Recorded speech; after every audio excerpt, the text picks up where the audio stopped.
محترم حضرات، اللہ جل شانہ کا بڑا فضل و کرم ہے، اس کا احسان و کرم ہے کہ اس نے ہم لوگوں کو یہ مبارک دین عطا فرمایا۔ یہ دین بہت ہی قیمتی ہے، اس کی ہم کو قدر کرنا چاہیے۔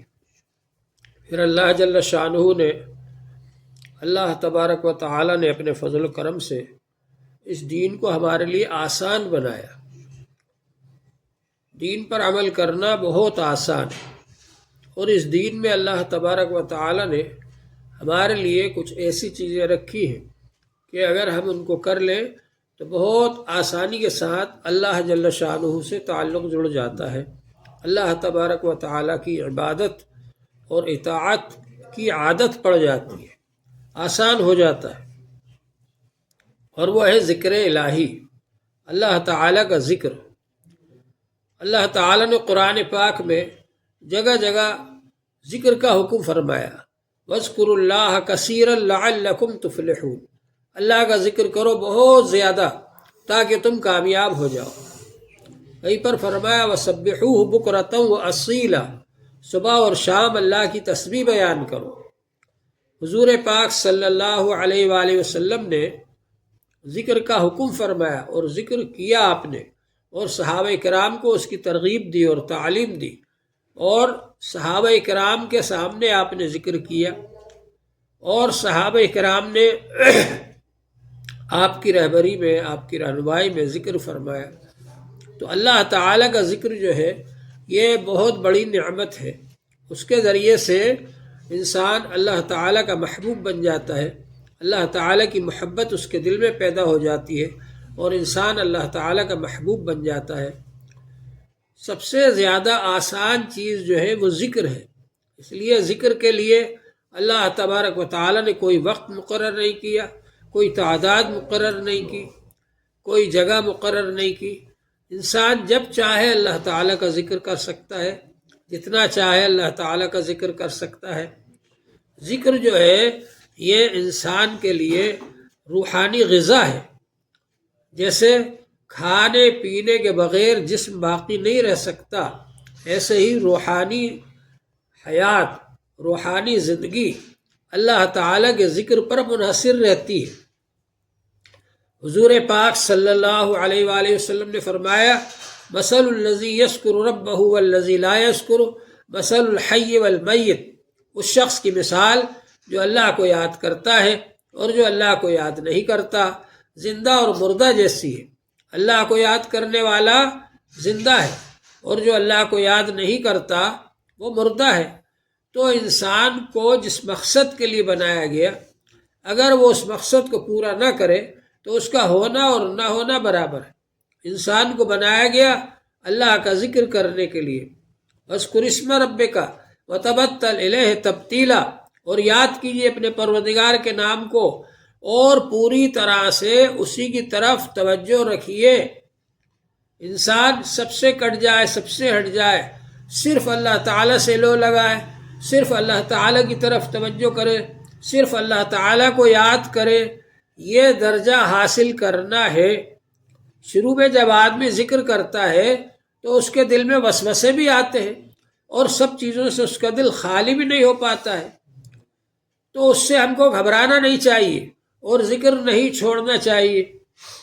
پرانے بزرگ حضرات یہ فرمایا کرتے تھے کہ بر زبان تسبیح و در دل گاؤ خر، ای تسبیح چے کند اثر، زبان پر تو اللہ اللہ ہے اور دل میں گدھے اور خچر اور گائے کا خیال آ رہا ہے، ایسی تسبیح سے کیا فائدہ ہوگا، یہ تسبیح کیا اثر کرے گی۔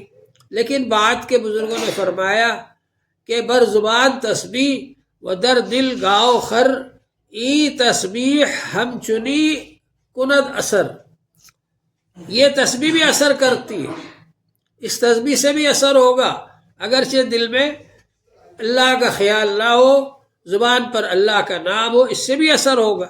جب آدمی برابر ذکر کرتا رہے گا، عادت پڑ جائے گی ذکر الہی کی، تو پھر ایک دن وہ آئے گا کہ اس کے دل میں بھی اللہ اللہ ہوگا، اس کا دل بھی اللہ اللہ کرنے والا بن جائے گا، دل کے اندر بھی اللہ کی تسبیح ہوگی، اللہ کا ذکر ہوگا۔ تو آدمی پہلے ذکر لسانی کرتا ہے، زبان کا ذکر، پھر اس کے بعد ذکر قلبی کرتا ہے، دل کا ذکر، پھر اس کے بعد ذکر پاس انفاس کرتا ہے۔ پاس انفاس کا مطلب کیا ہے؟ پاس انفاس کا مطلب یہ ہے کہ جب بھی سانس آ رہی ہے اور جا رہی ہے تو یہ خیال کرے کہ سانس لیتے وقت اللہ اور نکلتے وقت اللہ، اللہ اللہ اللہ اللہ۔ تو گویا کہ سانس آتے جاتے وقت بھی وہ سانس کے ذریعے سے اللہ کا ذکر کر رہا ہے۔ اس کو کہتے ہیں پاس انفاس، یعنی سانس کے ذریعے سے اللہ کا ذکر کرنا۔ تو انسان کو ہر وقت اللہ کا ذکر کرتے رہنا چاہیے۔ اور حدیث پاک میں آتا ہے کہ جب جنتی جنت پہ پہنچ جائیں گے تو کسی چیز پر افسوس نہیں ہوگا لوگوں کو، اس سانس پر افسوس ہوگا جو بغیر اللہ کا ذکر کیے ہوئے سانس گزر گئی۔ تو اس لیے اللہ والے ہر وقت سانس سے بھی اللہ کا ذکر کرتے رہتے ہیں، ذکر قلبی بھی کرتے رہتے ہیں، دل سے اللہ کا ذکر کرتے رہتے ہیں۔ تو زبان سے ذکر کرنے کی عادت ڈالنا ہے، اس کے لیے تسبیحات بتائی جاتی ہیں تاکہ ہم یہ تسبیحات پڑھنے والے بن جائیں، اور پھر زبان سے اللہ کا ذکر ہوگا، اور پھر انسان مراقبہ کرے گا۔ مراقبے کے معنی دھیان لگانا، اللہ کی طرف پوری طرح سے دھیان رہے، توجہ رہے، اللہ تعالیٰ کی طرف دھیان رہے ہر وقت آدمی کا، کچھ بھی کام کر رہا ہو لیکن دھیان اللہ تعالیٰ کی طرف رہے، اور ذکر دل اللہ کا ذکر کرتا رہے۔ ایک صاحب گئے مکہ شریف اور وہ طواف کر رہے تھے، ایک آدمی کو دیکھا بڑے دماغ کے ساتھ، بڑی توجہ کے ساتھ طواف کر رہا ہے۔ انہوں نے سوچا کہ شاید اس سے زیادہ کوئی شخص اس وقت اللہ کی طرف توجہ نہیں رکھتا ہوگا۔ جب اس کے دل کی طرف توجہ کی تو دیکھا کہ اس کے دل میں تو دوسرے خیالات آ رہے ہیں، جسم لگا ہوا ہے طواف کرنے میں اور دل میں خیالات دوسرے آ رہے ہیں۔ پھر وہ گئے بازار میں، دیکھا کہ ایک آدمی بہت زیادہ مشغول ہے خرید و فروخت میں، دکان پر بھیڑ لگی ہوئی ہے گراہکوں کی۔ انہوں نے سوچا کہ شاید یہ آدمی جو ہے اللہ کی یاد سے غافل ہوگا، اور اس سے زیادہ کوئی اور غافل نہیں ہوگا۔ لیکن اب جب اس کے دل کی طرف توجہ کی تو دیکھا کہ وہ اللہ کی یاد میں مشغول تھا۔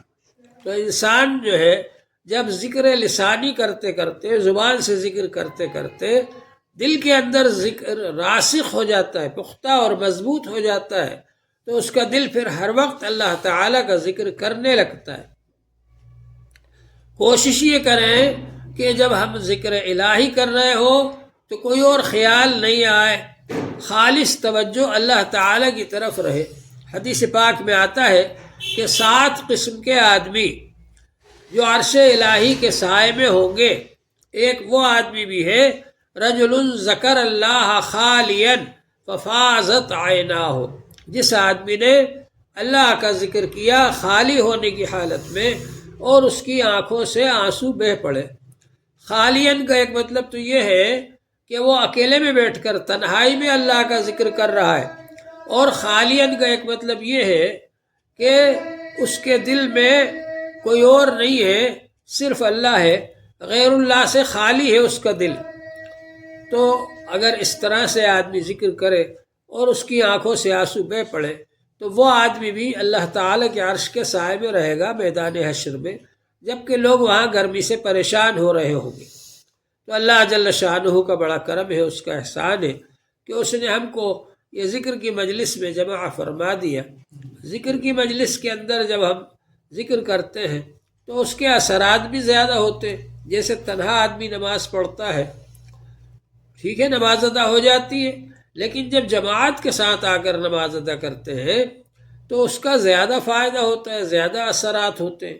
اسی طرح سے جب مجلس کے اندر آ کر ذکر کرتے ہیں تو اس کا فائدہ زیادہ ہوتا ہے، اس کے اثرات زیادہ ہوتے ہیں۔ اس لیے ہمیں کوشش کرنا چاہیے کہ مجلس کے اندر ہم اہتمام کے ساتھ میں آئیں، اور پھر یہ جو مجلسیں ہیں یہ بڑی قیمتی مجلسیں ہیں۔ حضور پاک صلی اللہ علیہ وآلہ وسلم نے ارشاد فرمایا کہ جو بھی کوئی قوم اللہ کے کسی گھر میں جمع ہوتی ہے اور وہ ذکر کرتی ہے تو ان پر اللہ تعالیٰ کی طرف سے 4 انعامات ہوتے ہیں۔ کیا انعامات ہیں؟ غشیتہم الرحمہ، اللہ کی رحمت ان کو ڈھانپ لیتی ہے، وحفتہم الملائکہ، اور فرشتے ان کو گھیر لیتے ہیں، ونزلت علیہم السکینہ، اور سکینہ نازل ہوتی ہے، اور ذکرہم اللہ فی من عندہ، اللہ تعالیٰ فرشتوں کے سامنے ان کا ذکر فرماتے ہیں۔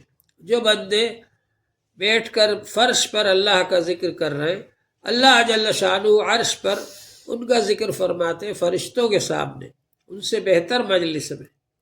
تو یہ بڑی قیمتی مجلس ہے، اس کا ہمیں اہتمام کرنا چاہیے کہ ہم ایسی مجلس کے اندر شریک ہوا کریں اہتمام سے، اور ذکر کیا کریں، اور اپنی جگہ پر رہتے ہوئے بھی اس بات کی کوشش کریں کہ روزانہ پابندی کے ساتھ میں ہمیں ذکر کرنا ہے، اور ہمارا ذکر چھوٹے نہیں۔ اگر صبح چھوٹ جائے دوپہر میں کر لیں، دوپہر میں چھوٹ جائے رات میں کر لیں، لیکن کوشش یہ کریں کہ ذکر پابندی سے ہو۔ حضرت مفتی محمود صاحب رحمۃ اللہ علیہ سے کوئی کہتا ہے کہ بھائی ذکر چھوٹ گیا، ناغہ ہو گیا، تو حضرت فرماتے جس دن ناغہ ہو جائے اس دن ناشتہ مت کرو۔ آدمی جو ہے جب اس کو خیال ہوگا کہ ارے ذکر چھوٹ گیا تو پھر ناشتہ چھوڑ دے، تو وہ آئندہ دن جو ہے پابندی سے ذکر کرے گا۔ تو یہ اہتمام ہونا چاہیے، جس طرح سے ناشتہ صبح چھوٹ جائے ہم دوپہر میں کرتے ہیں، ایسے ہی ذکر اگر صبح چھوٹ جائے دوپہر میں کر لیں، شام کو کر لیں، کوشش کریں کہ پابندی ہو جائے۔ کوئی بھی کام جب پابندی سے کیا جاتا ہے تو اس کا اچھا اثر ہوتا ہے۔ خیر العمل ما دیم علیہ وان قل، سب سے اچھا کام وہ ہے جس کی پابندی کی جائے، اگرچہ وہ کم ہو، تھوڑا سا کام بھی ہے لیکن اگر پابندی کے ساتھ کیا جائے تو اس کا اثر زیادہ ہوتا ہے۔ ایک جگہ بارش ہو رہی ہے تو ایک ایک قطرہ بھی اگر پتھر پر گرے گا تو ایک دن پتھر پر بھی سوراخ ہو جائے گا۔ اسی طرح انسان پابندی کے ساتھ میں اللہ کا ذکر کرتا رہے گا تو اس کے اثرات ہوں گے، اس کے فوائد ہوں گے، اللہ جل شانہ سے تعلق جڑے گا، اللہ تعالیٰ کی محبت پیدا ہوگی، اور اللہ تبارک و تعالیٰ اس بندے سے خوش ہوں گے جو بندہ اللہ تعالیٰ سے تعلق رکھے گا اور اللہ کا ذکر کرے گا، اور پھر اس پر اللہ تعالیٰ کے انعامات کی بارش ہوگی۔ انسان جب اللہ کا ذکر کرتا ہے تو اللہ تبارک و تعالیٰ کی طرف سے اس پر انعامات کی بارش ہوتی ہے، بہت ساری نعمتیں اس کو ملتی ہیں۔ تو اہتمام کے ساتھ میں ہم اللہ کا ذکر کریں، اللہ جل شانہ ہم سب کو اس کی توفیق عطا فرمائے۔ وآخر دعوانا الحمد للہ رب العالمین۔